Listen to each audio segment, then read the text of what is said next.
Mais je dois vous dire, à partir du moment qu'on soit pour ou contre la torture, ça n'a aucune importance. La torture est une arme qui sera employée dans toute guerre subversive.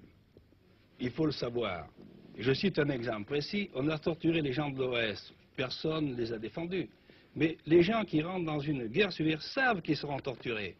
Et si vous prenez par exemple pendant la guerre de 39-45, les résistants violaient les lois de la guerre. Ils savaient qu'ils seraient torturés. Ils faisaient quand même leur métier. Et leur gloire, c'est de savoir qu'ils allaient être torturés. Ils ont fait quand même ce qu'ils avaient à faire. Il faut savoir que dans la guerre subversive, où seraient torturés, il faut monter une guerre subversive en fonction de la torture. Il ne s'agit pas d'être pour ou contre. Il faut savoir que tout prisonnier arrêté dans la guerre subversive parlera. Sauf s'il fait le sacrifice de sa vie lui-même ou s'il se suicide. On obtiendra toujours ses aveux. Alors, une organisation subversive doit être montée en fonction de ça pour qu'un prisonnier qui parle ne mette pas en l'air toute l'organisation. Youssef Saadi. Vous abordez le problème de la violence qui est d'actualité même, qui date depuis des années maintenant. Un révolutionnaire qui s'insurge, qui veut faire en sorte qu'il y ait un retour aux sources du colonisé, qui se veut maître de lui-même, utilise tous les moyens, tous les moyens pour être libre. Si vous voulez, j'interromps Yassafzi pour mettre la chose au point. Je pense que vous avez peut-être lu Clausewitz, qui est le théoricien numéro 1 de la guerre. Clausewitz a dit « La guerre est une épreuve de violence, il n'y a pas de limite à la violence. » Clausewitz. Alors, concluez. Youssef ? Ce n'est pas une fin en soi, la violence, parce qu'elle réserve toujours des lendemains avec des surprises du lendemain. Mais j'estime que dans notre guerre à nous, dans notre guerre, c'est une guerre révolutionnaire, c'est une guerre de tout un peuple. Il s'agit de choisir sa mort, voilà, en quelque sorte. Il vient de dire que dans toute organisation subversive, il fallait s'attendre à des tortures. Et quand un peuple est décidé à avoir sa liberté, je crois que quand on est décidé de mourir, on choisit soi-même sa mort, rien ne peut vous arrêter, vous aboutissez quand même à un but, d'où le problème de la violence découle automatiquement. La guerre est une épreuve de violence, et si on ne met pas ça, alors c'est pas la guerre. C'est un jeu de tout ce que vous voudrez. Est-ce que vous avez l'impression que ce film peut heurter les pieds noirs rapatriés en France? Personnellement, je pense qu'il ne devrait pas les heurter.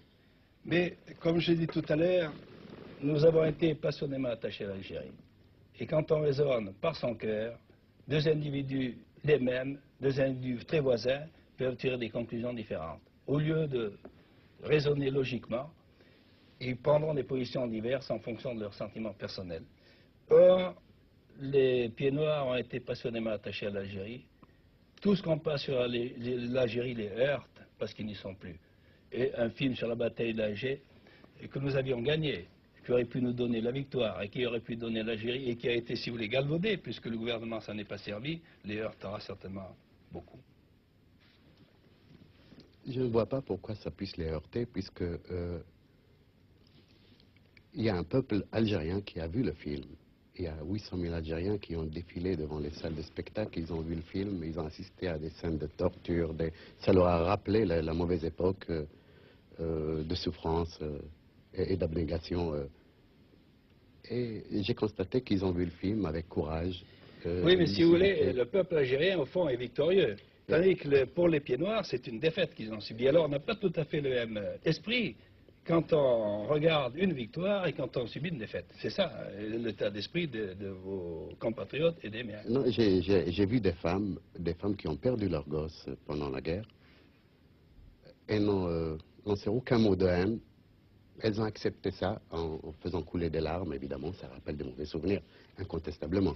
Mais il faut avoir le courage de dire que ça a existé, ça fait partie de l'histoire de France et l'histoire de l'Algérie. Donc c'est des choses qui ont existé, on ne peut pas les nier. Oui, c'est pour ça que moi je tiens à ce que ce film passe sous les réserves que j'ai faites. C'est une page d'histoire, c'est une bataille dans une guerre qui a été faite qu'on doit montrer. Oui, ça a existé. Et quand vous dites que les Algériennes ou les Algériens sont émus en voyant ce film, vous n'oubliez pas qu'il y a eu des sentiments d'affection formidables entre vous et nous, et que ces sentiments ne sont pas brisés pour autant, et que nous devons d'ailleurs essayer de les remettre en œuvre. Actuellement, il y a une coopération fructueuse entre l'Algérie et la France. Monsieur, je vous demandais à chacun encore une phrase. Vous vous voyez ce soir pour la première fois depuis 13 ans. Oui. Si vous aviez une seule chose à vous dire l'un à l'autre, que diriez-vous? Allez-y. Moi, je dirais tout simplement, s'il a l'idée d'un film, s'il est prêt à coproduire un film avec moi, on le fera. Et je ne sais pas ce que...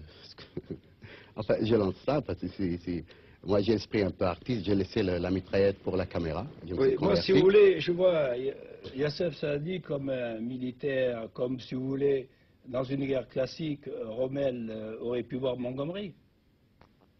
Ça m'intéressait beaucoup, quand je l'ai arrêté, de savoir son organisation qui était en face. Un militaire, c'est d'abord un technicien de la guerre. Et j'ai interrogé Youssef Saadi, nous avons discuté pendant un mois, comment il avait fait son organisation. Et lui, ça l'intéressait de savoir comment j'avais démoli son organisation. Et maintenant, ce qui m'intéresse, c'est de savoir ce qu'il est devenu, ce qu'il fait, et si vraiment les idéaux qu'il évoquait ou qu'il pensait quand il se battait dans la Casbah sont réalisés. Oui, le vœu le plus profond a été... nous sommes indépendants, j'ai lutté pour ça et chaque révolutionnaire aime vivre et voilà.